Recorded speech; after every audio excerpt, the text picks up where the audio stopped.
ఓం సాయిరామ్. సాయి భక్తులందరికీ నమస్కారం అండి. సాయినాథుని దయ వల్ల ప్రతి ఒక్కరి కుటుంబం ఎక్కడున్నా కూడా సుఖంగా, సంతోషంగా, ఎప్పుడు కూడా అష్టైశ్వర్యాలతో, ఆయురారోగ్యాలతో ప్రతి ఒక్కరూ సంతోషంగా ఉండాలని చెప్పి సాయి తరపున నేను కూడా కోరుకుంటున్నాను. ఈరోజు వీడియోలో సాయి పిలుపు ద్వారా మనకు వచ్చినటువంటి సందేశం ఏంటి, బాబాగారు మనతో ఏ సందేశాన్ని అందించాలనుకుంటున్నారంటే, ఇప్పటి నుంచి నీకు ఒక గొప్ప వరంగా నీ జీవితం అనేది నీకు మలుపు తిరగబోతుంది తల్లి. నీ సంతోషానికి ఇదే మొదటి రోజు. సంతోషాన్ని ఆహ్వానించి మిఠాయి తీసుకో అమ్మ అని మనకు బాబాగారు ఈరోజు ఈ సందేశం ద్వారా మనతో కొన్ని విషయాలు చెప్పాలనుకుంటున్నారు. బాబాగారు చెప్పినటువంటి ఈ సందేశం ఎందరికీ నచ్చినట్లయితే తప్పకుండా లైక్ చేసి ఇంకొంతమందికి షేర్ చేయడానికైతే మీరు ప్రయత్నం అయితే చేయండి. ఇక బాబాగారి సందేశాన్ని విందామా మరి. ఎప్పుడు కూడా నువ్వు బాధపడుతూ ఉన్నావు కదమ్మా. ఏం మాట్లాడినా, ఏం చేసినా సరే నీ మంచి కోరే నిన్ను చేశాను కదా. నీ తల్లిదండ్రులు ఎలాగైతే తమ బిడ్డలను బెదిరించి, బ్రతిమలాడి, ఒక దెబ్బ వేసి లేదా గారాబం చేసు ఏదో ఒక రకంగా తమ బిడ్డ భవిష్యత్ ఒక మంచి దారిలో పెట్టాలని ప్రయత్నిస్తారు కదా. నేను కూడా అంతే మరి. మీ తల్లిదండ్రుల స్థానంలో నేను నిలబడి ఏదో ఒక విధంగా చెప్పి నీ భవిష్యత్తును నిర్ణయించాలని నేను ఈ విధంగా చేస్తున్నాను. తల్లిదండ్రుల మాట లెక్క చేసిన వాళ్ళకి భవిష్యత్తులో ఎంతో ఉన్నతి కలుగుతుంది. వాళ్ళు ఎంతో గొప్పవారవుతారు కూడా. ఎందుకంటే వారు నీ పట్ల నిస్వార్థమైన ప్రేమని చూపిస్తూ ఒక మంచి కోరుకునే నీకు చెప్తారు కదా. కాబట్టి అదేవిధంగా నువ్వు నన్ను నీ తల్లిదండ్రుల స్థానంలో ఉంచావు కాబట్టి నేను కూడా నీ మంచి కోరి నీ జీవితంలో ఎదగడానికి ఎటువంటి నడవడిక కావాలి, ఎటువంటి పరిస్థితుల్లో వెళ్ళాలని నేను నీకు తెలియచేస్తూ ఉంటాను. అమ్మా, నీకు నచ్చిన విధంగా చెప్పకపోతే నీకు అది కఠోరమైన మాటలాగా కనిపిస్తాయి. అదే నీవు కాదు, ఎవరైనా అంతే. వారు నన్ను ఏదైనా కోరినప్పుడు వారికి నేను ఆ పని జరగకపోయినా వారికి నేను అనుకున్నదే జరుగుతుందని తెలియచేస్తే వాళ్ళు ఎంతో ఆనందపడతారు. నిజానికి ఎలా జరిగితే మీకంటే ఎక్కువగా సంతోషపడేది నేనే కదా. ఎందుకంటే నా బిడ్డల సమస్యలు తీర్చడమే నా కర్తవ్యం కాబట్టి. మరి అలా జరిగినప్పుడు నేను అటువంటి మాటలు చెప్పి ఏమి ఉపయోగం ఉంటుంది చెప్పు. జరగనప్పుడు మిమ్మల్ని ఆశల్లో ఉంచడం తప్ప. అందుకని నేను నిజ నిజాలన్నీ గ్రహించి నడుచుకోమని చెప్తూ ఉంటాను. మీకు ప్రార్థించే సమయం వచ్చే వరకు మీరు ఎదురు చూడవలసిందే. అయితే ఇదొక్కటి గుర్తుపెట్టుకోండి బిడ్డ, నేను మీకు ఖచ్చితంగా చూస్తాను. అది మీరు కోరిన వెంటనే కావచ్చు, ఒకరోజు ఆలస్యమైన అవ్వచ్చు. అవి మీరు గుర్తుపెట్టుకోండి. నేను కఠినంగా ఉన్నాను, కఠినమైన సందేశాన్ని మీకు అందిస్తున్నాను అని మీరు భావించకండి. నాకు ఎటువంటి స్వార్థం అనేది ఉండదు. నాకు నా బిడ్డలు అందరూ కూడా సమానమే. ఎవరు ఎక్కువ కాదు, ఎవరు తక్కువ కాదు, ఎవరు చులకన కూడా కాదు. అందరూ కూడా సమానంగా చూసుకుంటాను. నేను అందరి మీద ఒకే రకమైన ప్రేమను కలిగి ఉంటాను. అయితే వారిలో కొందరు దారి తప్పుతూ ఉంటే వారితో కొంచెం నేను కఠినంగా వ్యవహరిస్తూ ఉంటాను. అది కూడా వారి మంచి దారిలో పెట్టడానికి మాత్రమే. నన్ను అర్థం చేసుకొని నన్ను కొలిచే వారికి నేను అర్థమవుతాను. నేను చేసే ప్రతి పనిలోనూ కూడా ఒక అర్థం ఉంటుందని గ్రహించగలుగుతారు.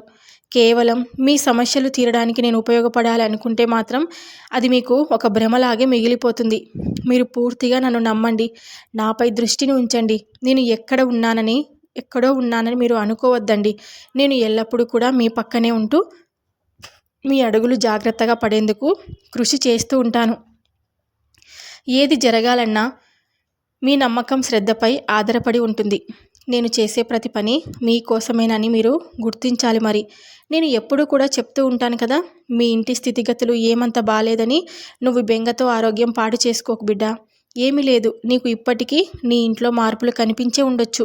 కొద్దిగా మాత్రమే కనిపిస్తుంది అని అనుకుంటున్నావు కదా. కొద్దిగా ఆదాయం మాత్రమే వస్తుందని కూడా అనుకుంటున్నావు. ఇది మొదలు అంతేనమ్మా. నీ కుటుంబంలో ప్రతి ఒక్కరూ కూడా సంపాదన మార్గం ఎంచుకుంటారు. వారు ఎంచుకున్న రీతిలోనే వారికి ఎంతో ఉన్నత ఆదాయం కలిగి అందరూ కూడా ఎక్కువగానే సంపాదిస్తారు. ఇలా మీ ఆదాయం అత్యధికంగా పెరుగుతూ ఉంటుంది. అందువల్ల ఇంట్లో ఉన్న దరిద్రం అంతా కూడా మీకు తొలగిపోతుంది. మీరు ఎంతో శ్రమిస్తున్నారు. ఇప్పుడు మీకు మీ పిల్లలు తోడుగా నేనున్నాను అని చెప్తూ ఉంటారు కదా. వారు కూడా ఆదాయ మార్గాలను ఎంచుకుంటూ ఉన్నారు. అందువల్ల మీకు ఉన్నటువంటి మీ పిల్లలు చూస్తే వివాహం జరిగే వయసుకు వచ్చారు, కానీ వీరికి పెళ్ళిళ్ళు ఎలా చేయాలని ఆలోచన ఉంది. కనీసం సొంత ఇల్లు కూడా లేదని మీరు బాధపడుతూ ఉంటారు. ఇటు చూస్తే అప్పులతో మునిగిపోయి ఉన్నావు అని నీ మనసంతా కూడా అలజడైపోయి ఎంతో బాధగా ఉంటుంది. ఇలా చాలా సంవత్సరాలైపోయింది కదా తల్లి. నీ పిల్లలు చిన్నతనంలోనే మొదలైన ఈ కష్టాలు వారి చేతికి అంది వచ్చే సమయానికి కూడా తీరలేదు అని నువ్వు బాధపడుతూ ఉంటావు. ఈ సమస్యలు ఇక్కడి నుండి దూరం అయిపోతున్నాయి బిడ్డ. ఇక మరలా జీవితంలో నీ వైపు చూసే సాహసం కూడా చేయలేవు. ఎందుకంటే మీరు ఇప్పటికే ఎన్నో సమస్యలను అనుభవించేశారు. ఇక అలాగే ఇప్పుడు వాటిని కూడా అధిగమించేశారు. ఇక మీ కుటుంబం సుఖ సంతోషాలతో ఉంటుంది. ప్రణాళికలు వేసుకో. మరి నువ్వు కోరుకునే జీవితం కంటే ఎంతో గొప్ప జీవితం, విలాసవంతమైన జీవితం నీకు కలుగుతుంది. మీ కుటుంబ సభ్యులందరూ కూడా కోరుకునేది ఒకటే కదా, ఈ సమస్యలన్నీ కూడా తొలగిపోయి ఒక మంచి స్థాయిలో ఉండాలని. మీరు వెళ్ళే దారులన్నీ కూడా ఎంతో విజయమైన తీరానికి చేరి మీరు కోరుకున్నటువంటి జీవితానికి ఖచ్చితంగా మీకు లభిస్తుంది. మీరు ఎంతో ఉన్నతంగా, సంతోషంగా, మీ కుటుంబం అంతా ఆయురారోగ్య ఐశ్వర్యాలతో ఉండాలని ఎప్పుడు కూడా నేను తెలుపుతూ ఉంటున్నాను. ఇకపై నీ సమస్యలన్నీ వదిలిపెట్టు, బెంగపడకు. జీవితంలో ఇకపై నువ్వు సంతోషాలను అనుభవిస్తావు. రాజీ పడవలసిన అవసరమే లేదు జీవితంతో నీకు. ఇకపై అన్ని సంతోషాలే అమ్మా. నువ్వు ఎప్పుడు కూడా మీ పిల్ల పాపలతో, భార్య బిడ్డలతో ఎప్పుడు కూడా సంతోషంగా కుటుంబంతో ఉండాలని చెప్పి నేను నీకు ఆశీర్వదిస్తున్నాను. ఇకపై నీ కష్టాలన్నీ దూరం అవుతున్నాయని నీకు నేను మాటిస్తున్నాను. ఇకపై నీ జీవితంలో సంతోషాలు మాత్రమే ఉంటాయని నీకు నేను తెలియపరుస్తున్నాను. మానసిక ప్రశాంతతను మాత్రమే నువ్వు అనుభవించాలి. మానసిక ప్రశాంతత నీకు చాలా ఉంటుంది. మానసిక ప్రశాంతత కోసం నువ్వు ఎన్నో దారులు వెతికావు కదా. ఇకపై నీకు అన్నీ మంచి దారులే కనిపిస్తాయి. చూస్తూ ఉండు. నేను చెప్పిన ప్రతి మాట నిజమని నువ్వే గమనిస్తావు కదా. ఎప్పుడు కూడా నువ్వు అధైర్యపడకు. ఏదైనా సరే, ఏం జరిగినా సరే నా మంచి కోసమే జరుగుతుందని నువ్వు భావించాలి. మరి ఎందుకంటే కష్టాలు సుఖాలు అన్నటివి సమానంగా మనం స్వీకరించాలి. పగలు రాత్రిని మనం ఎలా సమానంగా ఉంటుందో కష్ట సుఖాలను కూడా అలానే సమానంగా స్వీకరిస్తూ ఉంటే కనుక జీవితం అనేది మనకు సుఖమయం అవుతుంది. సంతోషాల బాట కూడా పట్టవచ్చు. ఎప్పుడు కూడా మీరు సంతోషంగా ఉండాలి.